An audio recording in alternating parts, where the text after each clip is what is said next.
Hola a todos, a los que estamos aquí y a los que nos estáis viendo desde vuestras casas. Os doy la bienvenida a esta píldora formativa de Amires. Vamos a tener la oportunidad de hacer unas preguntas a dos doctores especialistas en patologías oculares.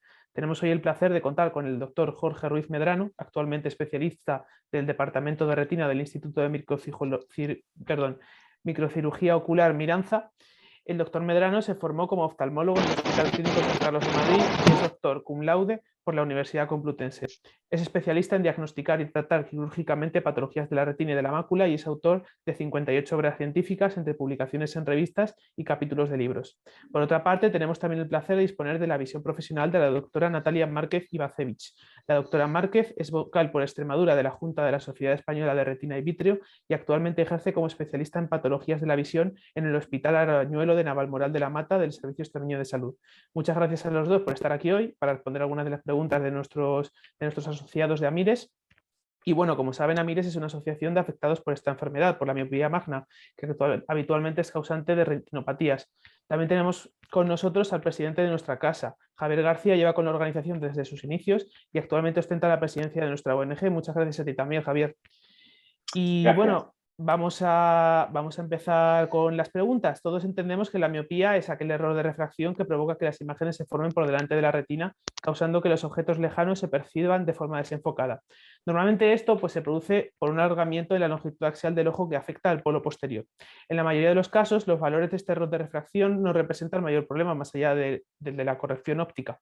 Sin embargo, cuando se alcanzan determinados valores, pues se empiezan a utilizar términos como miopía magna o alta miopía o miopía patológica o degenerativa. ¿Podrían explicarnos, doctores, la diferencia entre la miopía magna y la patológica? Bueno, estas definiciones generalmente es algo que, por lo que hay cierto consenso, pero no es un consenso que sea total. Es controvertido en alguno de los casos. Es verdad que por miopía magna todos entendemos toda aquella con un valor de miopía por encima de las 6 dioptrías negativas. Hay libros en los que bueno, se describe a partir de -8, pero en general en casi todos los textos, en casi todas las publicaciones, hablamos de esas -6 dioptrías como límite o 26 milímetros de longitud, que como bien has dicho es ese alargamiento del ojo el que produce la miopía de estos pacientes. Esa miopía magna no siempre es miopía patológica y aquí es cuando vienen las diferencias en cuanto a las definiciones. Se suele hablar de miopía patológica cuando tenemos alteraciones en el polo posterior que puedan condicionar la visión. En el paciente alto miope, aparte del riesgo incrementado de desprendimiento de retina, del que podremos hablar después, la mayor causa de pérdida visual es la afectación de la mácula, que puede venir por 3 ramas: por la atrofia del polo posterior, por la formación de tracciones que den lugar a separación de las capas, incluso agujeros de la mácula, o por la causa más frecuente de pérdida visual en estos pacientes. Estos casos serían los que entrarían dentro de lo que ya sería la miopía patológica. Y bueno, dentro de la miopía magna, con estas personas que tienen 6 dioptrías o más, ¿qué porcentaje de estas personas podrían acabar desarrollando patologías? Este tipo de patologías u otras. A ver, el porcentaje de personas que desarrollan la patología es las series y que depende muchísimo de la muestra que se estudie. Por ejemplo, no es lo mismo las personas que tener alteraciones de este tipo en nuestro medio, en España, o en Asia. Si nos vamos a Asia, los porcentajes de miopía magna y de miopía patológica son 4 o 5 veces más altos que los que tenemos aquí. De hecho, en Europa, los casos de ceguera legal por miopía, según las series, van entre el 6 y el 8%, mientras que en países asiáticos ese porcentaje es el principal causante. En España tenemos, según estudios de no hace tanto, de hace 4 o 5 años, la miopía patológica es la cuarta causa de ceguera legal solo, mientras que en países asiáticos es la primera. Entonces depende mucho del medio estudiado. ¿Hay alguna forma que podemos tener para saber anticiparnos, saber si podemos llegar a desarrollar estas patologías, estas maculopatologías, em, conforme vamos desarrollando la miopía, conforme se va convirtiendo en miopía magna?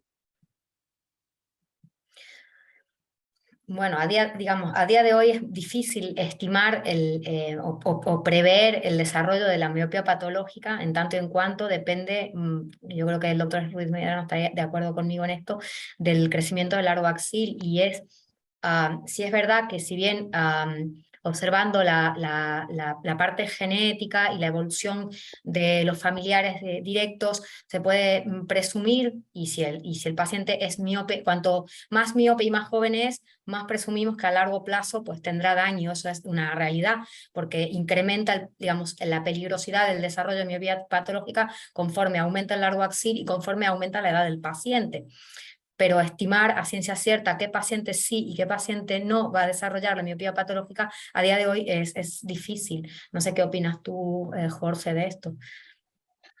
Yo estoy completamente de acuerdo con Natalia. Es verdad que cuanto más miope es el paciente y sobre todo cuanto más joven, pues más riesgo a la larga va a tener de desarrollar todos estos problemas. No es lo mismo tener a un paciente con 10 dioptrías y 10 años de edad que con 10 dioptrías y 45. Los dos tienen su riesgo, pero el niño de 10 años probablemente a la larga terminará siendo mucho más miope y teniendo un ojo mucho más largo y con más tendencia a desarrollar problemas. Pero como decía Natalia, no podemos predecir. La única manera de controlar estos casos es pues realizando cierto seguimiento que los vea un retinólogo con un control anual, con una exploración de fondo de ojo y un OCT del segmento posterior para ver si bueno, vamos viendo cambios en estos pacientes que nos den la alarma para tener que estar más encima y para poder aplicar tratamientos si los necesitan. Pero no podemos predecirlo a ciencia cierta, por lo menos a día de hoy no. Han mencionado ustedes dos, doctores, formas de llevar un seguimiento, las han mencionado un poco por encima, pero doctora Márquez, ha mencionado usted la conexión con las cuestiones genéticas. ¿Es conveniente realizar un estudio genético si tenemos antecedentes familiares o antecedentes familiares serios de miopía magna para podernos anticipar?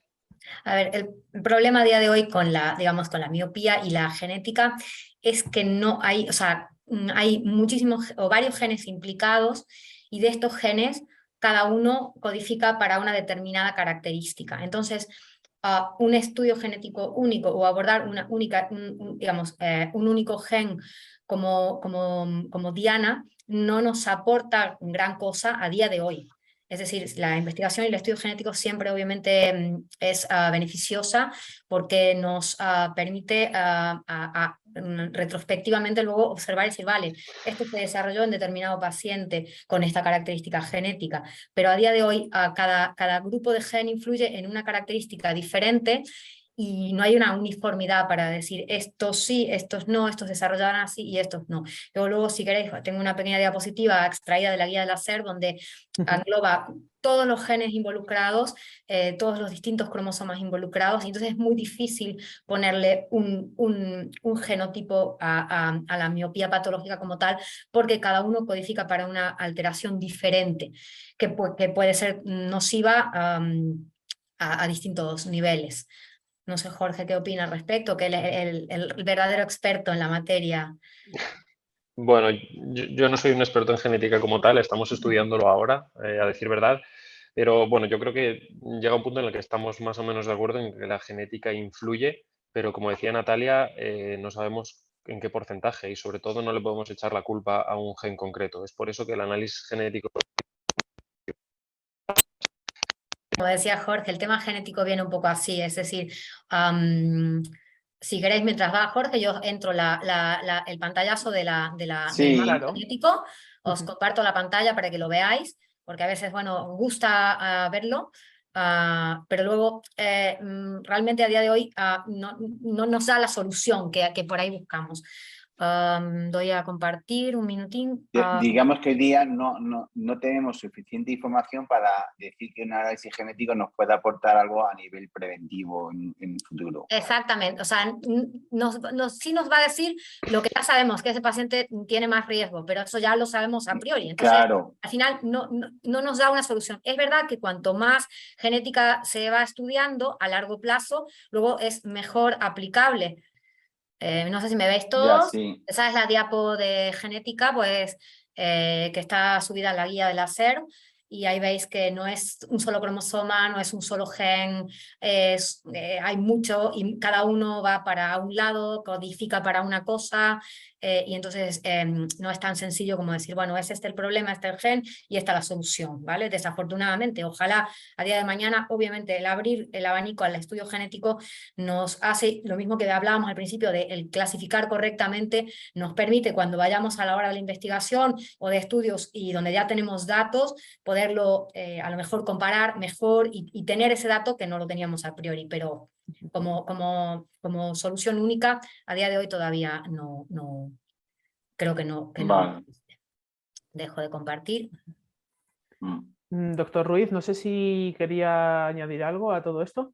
Nada, no sé qué parte se ha escuchado antes y qué parte no, pero como dice Natalia, todavía no estamos ahí. Sabemos que la genética influye, pero decir hasta qué punto o en qué porcentaje puede influir cada mutación o cada gen, a día de hoy no se sabe y por eso es por lo que no tiene mucho sentido, al menos por el momento y como práctica habitual, hacer un cribado genético de nuestros pacientes miopes de cara al riesgo. Como dice Natalia, el paciente que es muy miope es en el que vamos a estar un poquito más encima y vamos a hacer un seguimiento un poquito más exhaustivo. Pero la genética de momento no nos está ayudando por ahí. Veremos en los años que vienen ahora, porque se está estudiando muchísimo el tema, si las cosas cambian, pero de momento estamos en esa situación. Es decir, que si una persona joven, por ejemplo, tiene unos padres con miopía magna, incluso con patologías asociadas a esta miopía, no hay por qué ponerse en lo peor. Puede que no llegue a desarrollarlo, puede que no desarrolle patologías o desarrolle una miopía menor. Sabemos que en principio es un niño que va a tener más riesgo que uno cuyos padres no sean altos miopes, pues va a tener más riesgo de desarrollar esa miopía, pero es algo que no tiene por qué ser así. Es algo que, pues bueno, solamente el tiempo lo dirá. Vale, pues muchas gracias. Vamos a hablar ahora de factores de riesgo. Más allá de la cuestión genética y de formas en que podemos evitar desarrollar la miopía y cómo podemos evitar que lleguemos a tener miopía magna. Primero de todo, una pregunta que nos han hecho mucho. ¿Es evitable la miopía magna? A Jorge, esta pregunta va a Jorge directamente. Vale, vamos a ver. Es difícil de hablar de método para evitar la miopía magna porque si no lo estaríamos haciendo ya. O sea, hay distintas cosas que pueden influir. Por un lado ya hemos hablado de la genética. Luego la actividad del paciente, sobre todo de niño, influye mucho. Se ha hablado de las horas de trabajo o juego al aire libre como factor protector frente al estar todo el rato con una pantalla a 30 centímetros de la cara o trabajando de cerca. Se habla de grupos con especial riesgo, como sean determinados grupos judíos que los ponen a estudiar muchísimas horas al día desde muy jóvenes, los asiáticos, etcétera, etcétera, que tienen mayor riesgo. Pero no solamente influye la actividad que uno pueda hacer. Hay métodos que se han visto que pueden ayudar o por lo menos intentar frenar el desarrollo de esta miopía, pero es algo que de nuevo es bastante controvertido y aquí tendríamos dos ramas. Por un lado está el tema de las lentes de contacto, y por otro, las lentes de contacto rígidas que se usan por la noche, ¿vale? Que se llama la queratología, seguro que han oído hablar de ella. Y por otro lado están los tratamientos con atropina diluida al 0,01%. Ambos tratamientos, cada uno con sus ventajas y sus inconvenientes, ha demostrado que podría frenar en un porcentaje el desarrollo de la miopía de los grupos de pacientes estudiados frente a los grupos control en los ensayos que se han hecho, pero también es verdad que se ha visto que en el momento de la retirada de estos tratamientos, que todavía no está claro cuándo debe hacerse, ese crecimiento que habíamos frenado se acelera hasta acercarse mucho a la tendencia que hubieran tenido de manera normal si no se hubieran recibido. Es algo en lo que hay todavía mucho por trabajar. No hay nada que podamos decir que nos ayude a prevenir de forma absoluta que un paciente desarrolle alta miopía.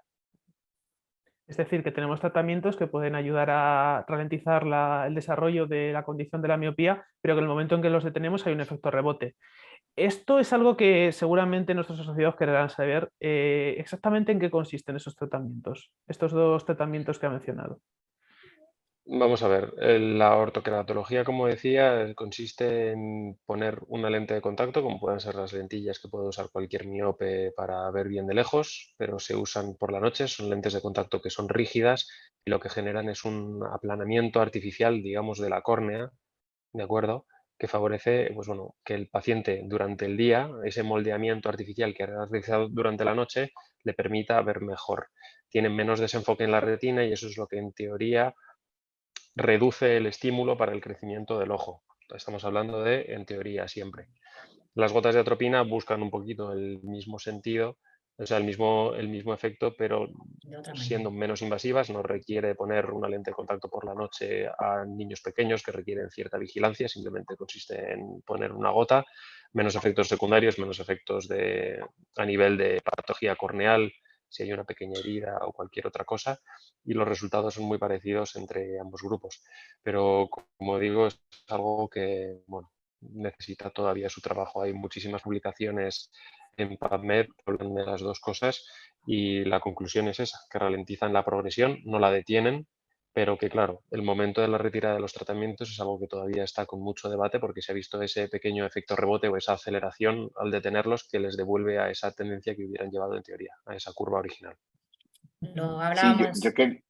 bueno, Sí, sí, perdona. yo quería comentar una cosilla. O sea, entiendo que, aunque no lo ha comentado el doctor, las lentes de desenfoque periférico tienen la misma función, un principio similar a la que ha comentado de la orto-K, ¿no? Sí. Y luego, a mí, yo siempre la reflexión que hago es la misma.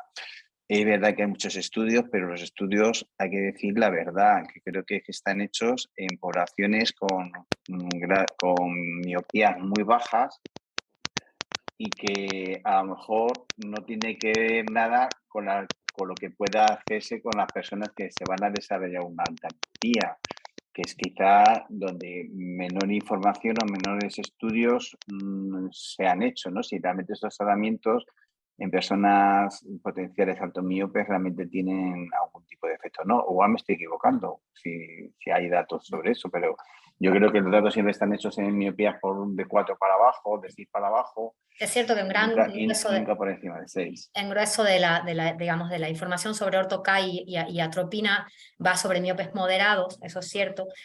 Y lo que yo creo que, digamos, es importante de recalcar sobre todos los tratamientos que están saliendo, dos cosas. La primera que dice el doctor Ruiz Medrano, que es cuando suprimimos el tratamiento, muchas veces ese efecto que se ganó se pierde, ¿sí? Y eso solo lo vamos a saber a largo plazo, cuando pase el tiempo y veamos qué sucede con estos pacientes. Lo hablamos alguna vez tú y yo, Javier, en una conversación más distendida. Y que es eso, nos queda el evolutivo a largo plazo con este tipo de tratamientos, que tampoco, como dijo el doctor Ruiz Medrano, en algunos casos está exento de complicaciones, pues ver qué sucede a lo largo del tiempo, porque también, y volvemos al principio, cuando la miopía se convierte en patológica, cuando aparece ese daño, y producto de que aparece ese daño, del estiramiento del globo, del crecimiento del globo y el aumento del largo axil, que se produce en el tiempo, y sobre todo, o sea, a lo largo del tiempo. Entonces, pues ahí quizá hay que tener en cuenta que los estudios todavía, para poder hacérselo masivamente a todo el mundo, habrá que esperar resultados a largo plazo. Y decir, bueno, esto realmente se hizo en esta etapa, pero el efecto se mantuvo o se mantiene si mantenemos este tipo de criterio, ¿no? Eso por un lado. Y respecto a las medidas ambientales, yo creo que quizá al ser... también hay muchos estudios que hablan de que propician el menor crecimiento del largo axil, sobre todo la exposición a la luz ambiental, ¿no? En la edad infantil. Y eso yo creo que sí que habría que intentar de alguna manera potenciarlo, o por lo menos utilizarlo a favor. Porque a medio plazo es una medida que no perjudica a nadie y que sí que puede tener un efecto positivo, que aunque sea leve, puede ser un efecto positivo en un paciente pediátrico.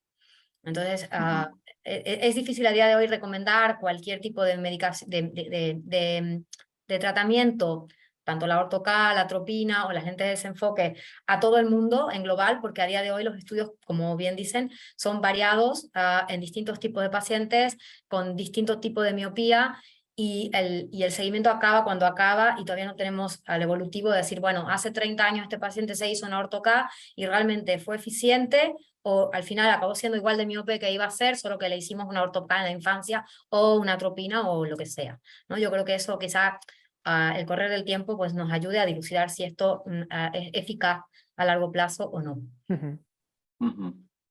Vale. Pues a todo el ruedo, al respecto del tema que habéis mencionado previamente, sobre los hábitos a la hora del desarrollo de la miopía, hábitos de estudio, hábitos de lectura, hábitos de usar la vista de cerca durante muchas horas seguidas, existe la creencia, la intuición, que no sé hasta qué punto es cierta, de que las pantallas que usamos hoy en día pueden empeorar la condición de la miopía en un grado mayor que si usamos formas de lectura tradicionales, como puede ser un libro. ¿Hasta qué punto esto es verdad?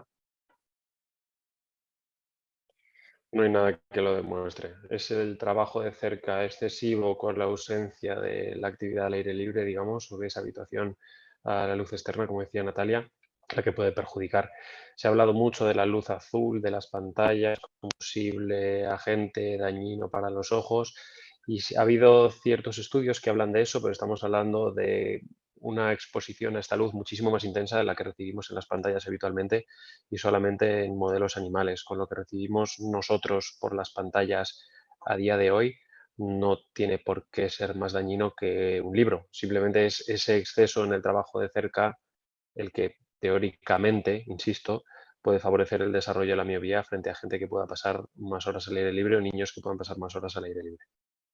Claro, sucede un poco lo mismo que pasa con los genes, evaluar aisladamente cada factor de riesgo o cada factor protectivo en la miopía es difícil aislar uno del otro, pero sí quizá si leemos muchos de los estudios epidemiológicos que hay, sí que se puede ver qué es lo que ha cambiado de hace 30, 40 años, ahora es el estilo de vida.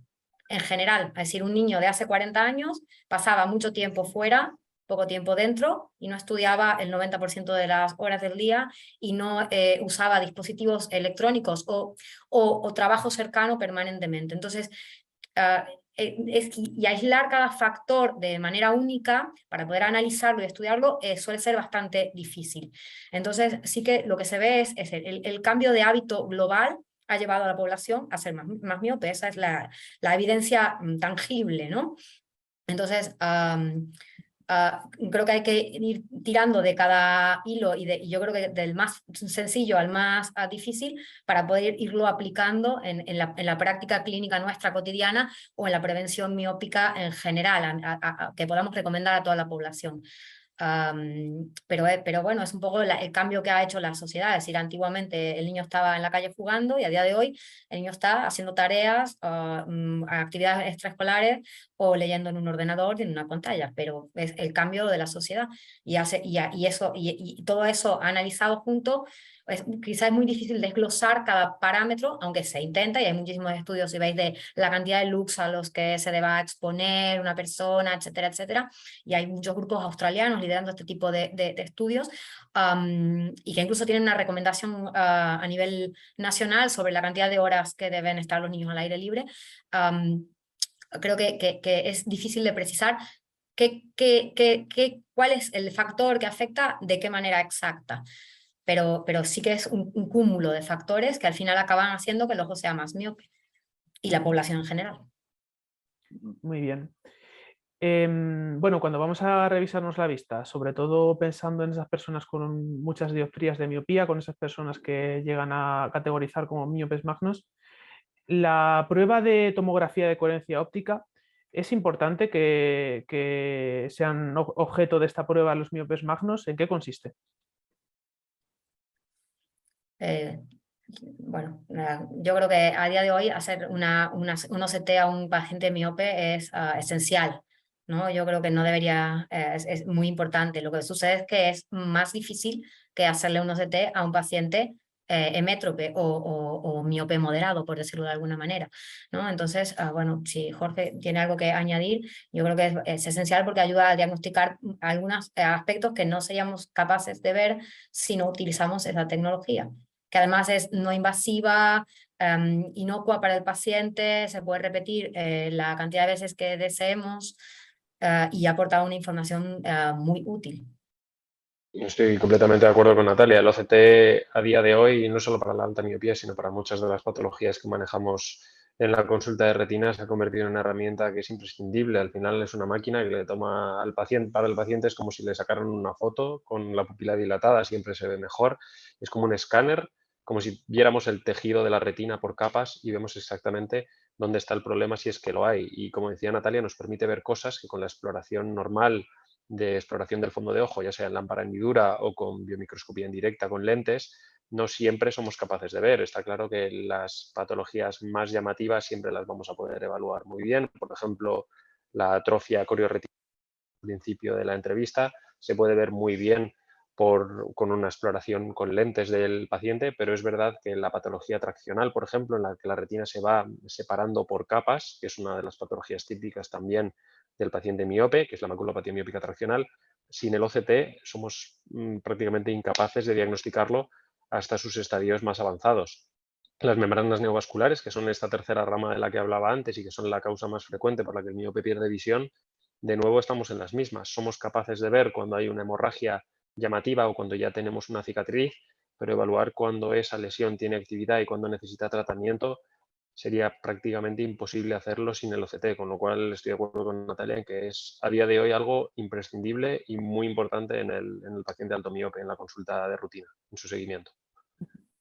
Yo Y quería, sí, perdona, Raúl, Javier. yo quería comentar que también es interesante, igual que ocurre, por ejemplo, con las campimetrías, lo que es cuando tienes una serie de OCTs, lo que es el histórico, ¿no? Para saber también la evolución de ese paciente cuando se está siguiendo una atrofia o una membrana o cualquier otra cosa que estés mirando. Yo creo que el histórico es súper importante, ¿no? Ahí. Es Es algo que el OCT... Sí, dale, Natalia.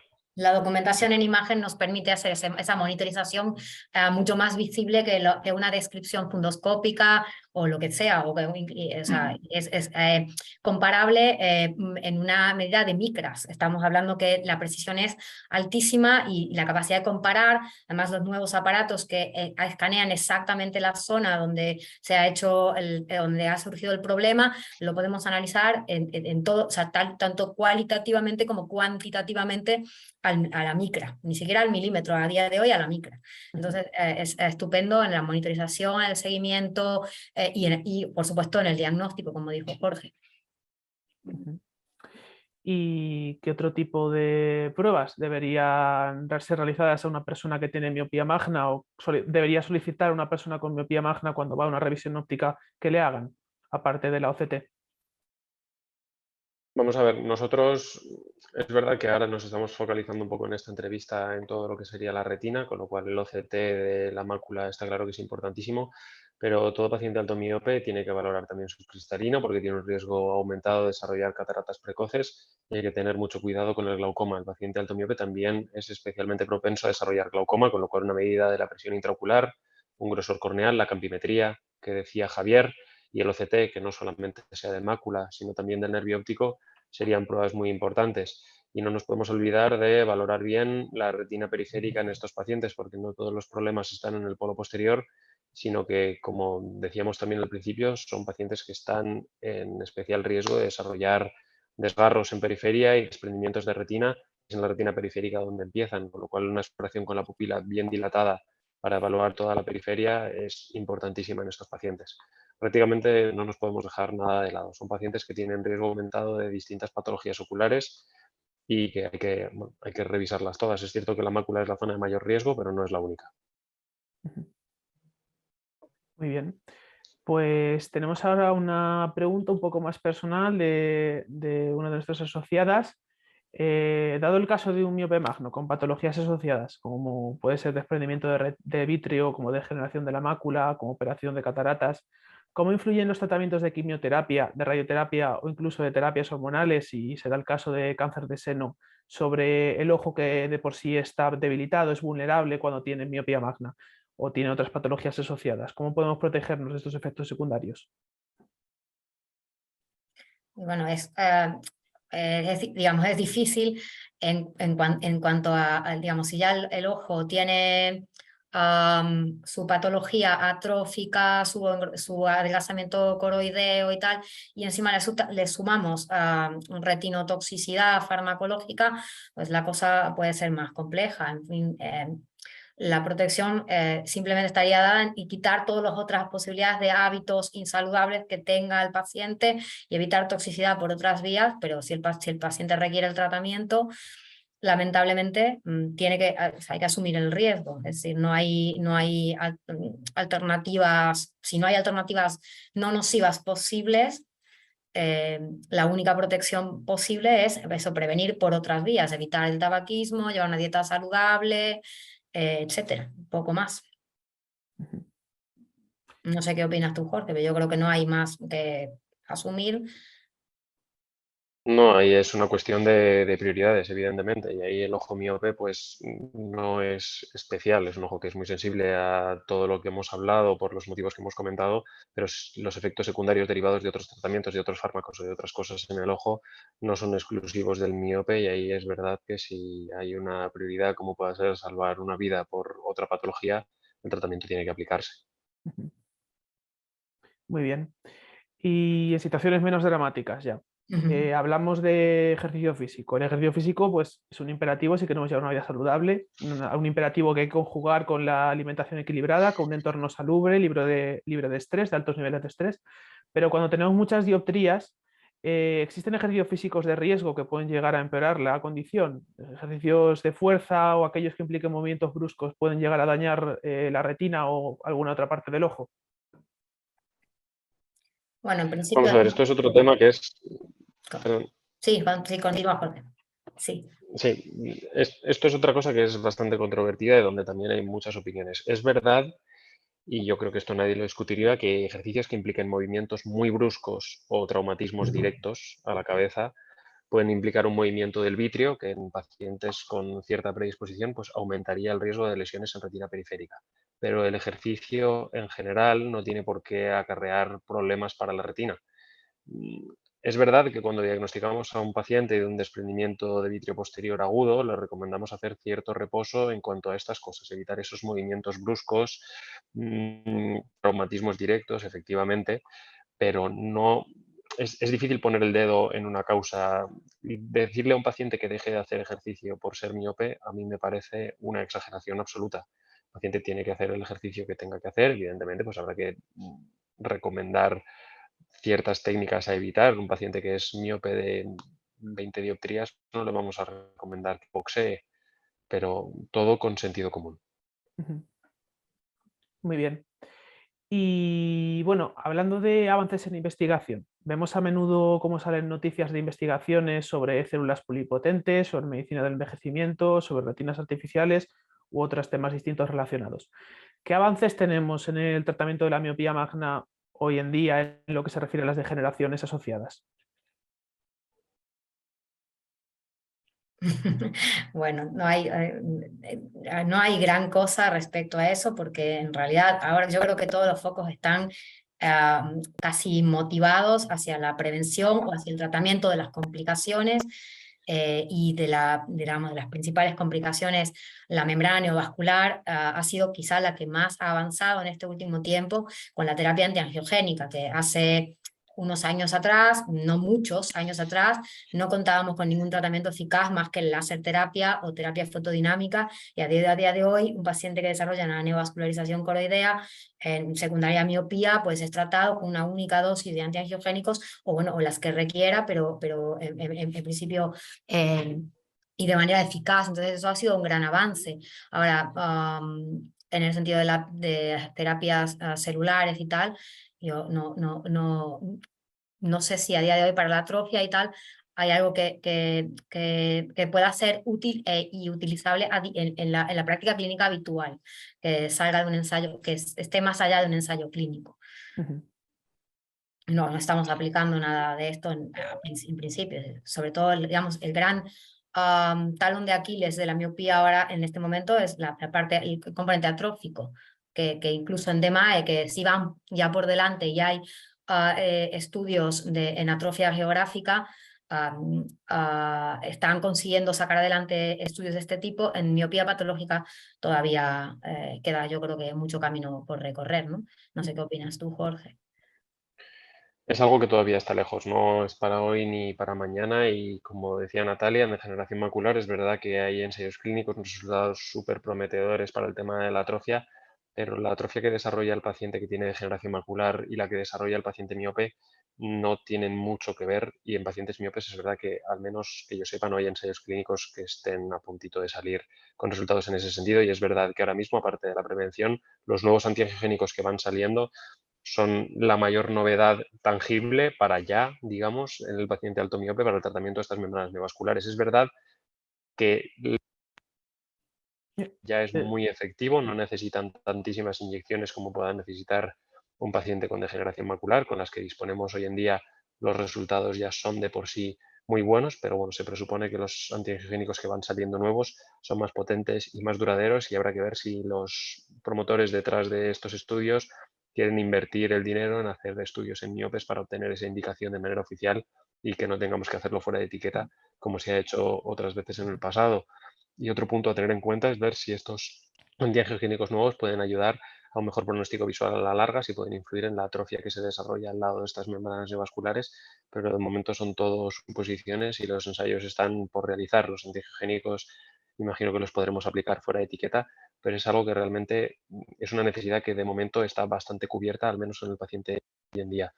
Otras novedades, de momento me temo que a corto plazo no. Ujú. Y a medio y largo plazo, sobre todo a largo plazo, teniendo en cuenta lo que nos habéis comentado, ya en lo relacionado a frenar el crecimiento normal del ojo en adultos, hemos hablado de los tratamientos que se aplican a niños y a niñas para evitar un poco ese crecimiento. Pero ¿hay alguna línea de investigación prometedora a largo plazo?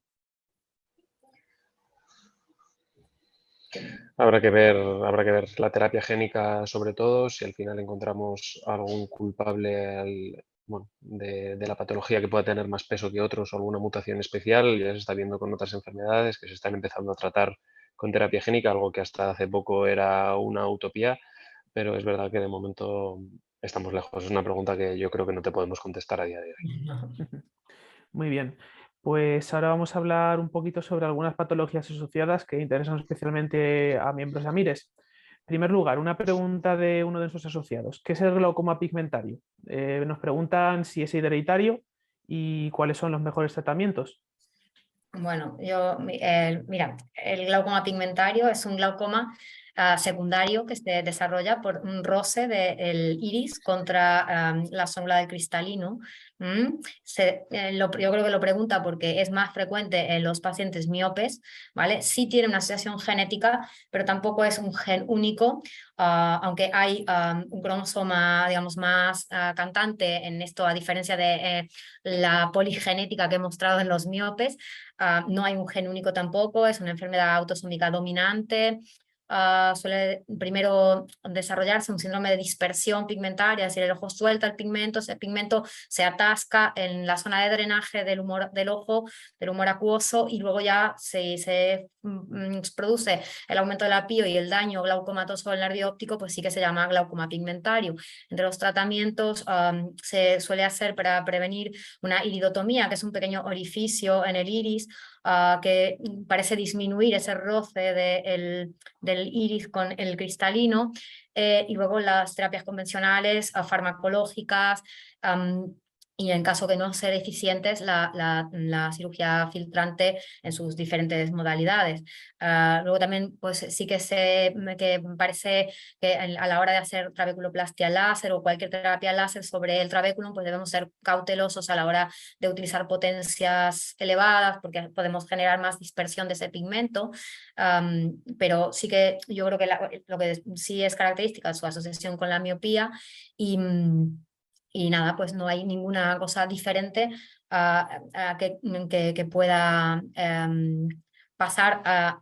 Y digamos, otro cuidado que hay que tener, que en el ojo miope, por supuesto, que tiene glaucoma, es bastante más difícil la evaluación del nervio óptico a la hora de cuantificar el daño. Ujú. Pero simplemente eso, la terapéutica suele ser la misma que para el glaucoma, con algunos cuidados especiales. Luego, bueno, aquí sí que hablan también de una especie de dispersión pigmentaria tras el ejercicio, eso está documentado, pero no 100% descrito, que se prevé que ese tipo de pacientes no deban realizar ejercicio físico brusco porque pueden elevar o tarea de lectura o acomodación de desacomodación, generar mayor dispersión y picos tensionales. Simplemente eso. Muy bien. Pues otra pregunta sobre otra patología asociada. ¿Cómo se puede llegar a formar una membrana epirretiniana en un ojo de un miope magno? ¿Cómo se puede extraer esta oclusión y qué riesgos plantea para la salud general del ojo? Vamos a ver, la membrana epirretiniana no es una patología tampoco que sea exclusiva del miope. Teóricamente, cuando el vitrio, que como sabéis es el gel que hay en el interior del ojo y que cuando nacemos, somos jóvenes, está adherido a la retina por completo, sobre todo en determinadas zonas, está adherido también al polo posterior, que es donde se desarrollaría esta membrana. Cuando el vitrio se separa, la teoría es que puedan quedar células del vitrio en la superficie de la retina que acaben proliferando y generan una capa fibrosa sobre la superficie de la retina con cierta capacidad contráctil que lo que hace es arrugar y engrosar la retina. Con esto altera las capas de la retina y el paciente pierde visión. Esto es algo que ocurre tanto en el paciente miope como en el que no lo es. No hay una manera clara de prevenirla. Lo que sí que está claro es que el tratamiento, cuando está indicado, es quirúrgico. Hay que entrar dentro del ojo, hacer una vitrectomía, eliminar el vitrio, todo lo que se puede eliminar del vitrio, se tiñe esta membrana con un colorante especial y con una pinza hay que retirarla. El tratamiento es exclusivamente quirúrgico en los casos en los que está indicado. ¿Y qué tipo de riesgos puede plantear este tratamiento? Porque es bastante invasivo. Bueno, toda cirugía es invasiva, pero es verdad que las vitrectomías hoy en día no son las que se realizaban en tiempos. Antes se hacían con calibres bastante gruesos, muy gruesos comparado con lo que hacemos hoy en día. Y es verdad que todo paciente que se opera tiene un riesgo aumentado de determinadas patologías, como pueden ser el desprendimiento de retina o la infección ocular, pero estamos hablando de porcentajes de complicaciones muy bajos. La cirugía de la membrana epirretiniana es algo que se ha convertido en una cirugía relativamente rutinaria, con duraciones entre 30 a 45 minutos, dependiendo del caso y dependiendo pues bueno, dependiendo del caso en concreto de la membrana, de lo fácil que sea de extraer o no, pero es verdad que las tasas de complicaciones en estos casos son muy bajas. No es un tratamiento especialmente invasivo, es comparado con otras cirugías que podamos hacer que puedan tener más riesgo. La de la membrana epirretiniana es algo que es relativamente, bueno, tiene unos pasos bastante establecidos, es muy de A, B, C, y aunque no está exenta de complicaciones como cualquier otra cirugía, las tasas, como digo, son muy bajas. Muy bien, una pregunta bastante concreta de uno de estos asociados. En el caso de una persona con degeneración macular atrófica, ¿hasta qué punto están indicadas las inyecciones intravítreas en este caso? Si no hay una membrana No están neurodegenerativa, indicadas. no están indicadas. Muy bien, bastante Los conciso. ensayos nuevos que están a puntito de salir se supone que reducen la tasa de crecimiento de las placas de atrofia, pero son ensayos que todavía no han terminado y son fármacos que estamos esperando para los años que vienen. Esto sí que va a ser más para el corto plazo. En esos pacientes he visto que pinchándoles cada mes o cada 2 meses se reducen las tasas de crecimiento, pero esos fármacos todavía no están disponibles. Las inyecciones que se ponen en la actualidad, como decía Natalia, solamente están indicadas en caso de degeneración macular neovascular exudativa, no en la atrófica a día de hoy, no. Estos tratamientos se supone que sí que van en esa línea, pero todavía no están disponibles, los ensayos no han terminado. Muy bien. Y hablamos de condiciones del ojo, miodesopsias. ¿Cómo se llegan a formar? Sobre todo en esos casos en los que llegan a ocluir la vista mucho. Y nos preguntan si es recomendable operarlas y en qué circunstancias.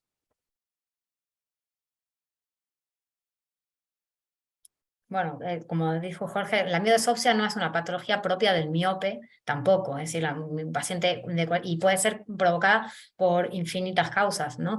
En el caso del ojo miope, la miodesopsia en general es provocada por el desprendimiento posterior de la gelatina vítrea o digamos, porque el vitrio se colapsa o se contrae formando como gránulos o grumos, por decirlo, dentro del ojo, que es lo que el paciente ve. Pero aún así, en cuanto aparece una miodesopsia, sí lo que hay que hacer es un diagnóstico adecuado de esa miodesopsia y descartar la asociación, si hay otra sintomatología, o que haya alguna alteración retiniana subsidiaria de tratamiento. Ahora bien, realmente si es recomendable o no operar a un paciente con miodesopsia de una vitrectomía, pues ya ahí le dejo la palabra al doctor Ruiz Medrano, que es más, yo creo que a día de hoy no hay una evidencia para decir que sí.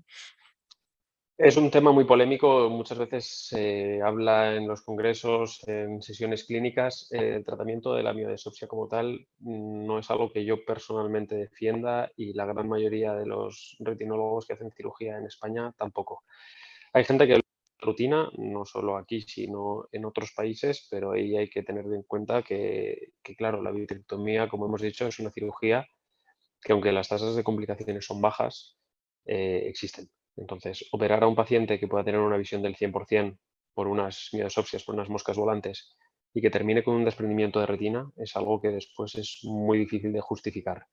Muchas veces, debatiendo esto con otros compañeros, se habla de que esta condición podría operarse solo en casos especialmente llamativos, pero estamos hablando de la excepción a la norma, y solamente en casos que condicionen mucho el día a día de nuestros pacientes, casos con opacidades francas, visibles, muy centrales y de cierto tamaño que puedan condicionar el día a día de nuestros pacientes, pero es verdad que sería la auténtica excepción a la norma. Yo no he llegado a operar ningún paciente por miodesopsias a día de hoy. Tengo compañeros que lo han hecho, pero insisto, es excepcional. En general, no está indicado. No está indicado. Una última pregunta, doctor, es sobre patologías asociadas, bueno, o más bien sobre algo relacionado. Se habla mucho sobre complementos alimenticios desde que somos jóvenes para poder prevenir estas patologías oculares. ¿Existe evidencia científica sobre estos tratamientos que claman virtudes sobre ellos mismos o qué tipo de tratamientos o complementos alimenticios sí que pueden ayudar a la salud general del ojo a largo plazo? Mira, yo en general, así como en degeneración macular, sí que existen estudios sólidos como el ARED2 que nos indican a cuándo poner determinado tipo de vitamina en determinada proporción, en determinada cantidad para evitar algo, y diría que quizá es algo sólido. En miopía patológica, yo no sé hasta qué punto está indicado aportar vitaminas o medicación. Sí, obviamente la recomendación de la dieta mediterránea y el estilo de vida y el evitar cualquier hábito tóxico, obviamente eso va por delante porque no deja de ser una patología degenerativa. Como toda patología degenerativa, siempre va a estar influida por eso. Ahora bien, pautar a un paciente, además que, digamos, cuando tendrá efecto, es cuando el paciente no tiene la degeneración, porque cuando ya la tiene ya se ha perdido. Entonces, pautarle a un paciente relativamente joven un alto índice de vitaminas, no sé hasta qué punto deberíamos hacerlo. Y no creo que exista a día de hoy una evidencia sólida para recomendar a todo paciente miope tratamiento con vitaminas. No sé qué opina Jorge. Completamente de acuerdo con Natalia. Completamente de acuerdo.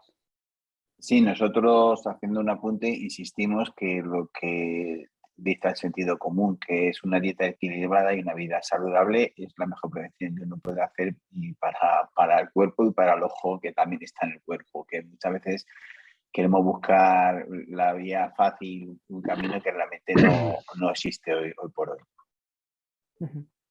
Muy bien. Pues creo que hemos aprendido un montón con ustedes hoy, doctores, pero vamos a acabar un poquito con una nota un poco más positiva, alejándonos de esto. Bueno, se acercan las fichas navideñas. Generalmente participamos regalando algo a nuestros seres más queridos. Os pedimos una sugerencia de algún libro o de algún disco especial que queráis recomendar a los socios de Amires para estas fechas. Sí, a mí me gusta mucho regalar música, y si tuviera que regalarle a alguien que no conozco música, quizá le regalaría el disco de Abbey Road de los Beatles, que es para mí mi disco preferido, así que sería mi regalo probablemente. También es el mío. Doctor. Yo, por mi parte, regalaría el último libro de Posteguillo. A mí me gustan mucho sus libros sobre Roma. Ajá. El último que va sobre Julio César. El problema es que me parece que tiene la intención de escribir como 4, 5 o 6 no está claro sobre el mismo tema y van a tardar años en estar listos, Y con va lo a cual tardar, sí. es algo que nos va a dejar con las ganas del siguiente, por lo menos a mí me ha pasado, y no va a poder seguir, pero es verdad que el libro está muy bien, nos habla de una época de la vida de César que no es tan conocida, que es cuando era joven, cuando era más político que militar, y es muy interesante, pero bueno, más allá. Genial, Pues pues muy buenas recomendaciones, la verdad, ¿verdad, Raúl? con estas 2 recomendaciones nos quedamos, un libro y un disco que recomendar y que regalar en estas Navidades. Y bueno, también nos quedamos con toda la información que nos habéis dado a petición de los asociados de Amires. Doctora Natalia Márquez, doctor Jorge Ruiz, os agradezco muy profundamente vuestra presencia hoy aquí, en nombre de Amires y de todos los miembros que nos componen, y no me despido con un adiós, sino con un hasta la próxima. Bueno, Gracias a vosotros. muchas gracias a todos y nos doy las gracias en nombre de la Sociedad Española de Retina y Vitrio por prestarnos este ratito para poder compartir en la tarde, aprender un poquito y también aprender de las necesidades de los pacientes. Y a ti, Jorge, muchísimas gracias por tu tiempo. A ti, Natalia. Adiós.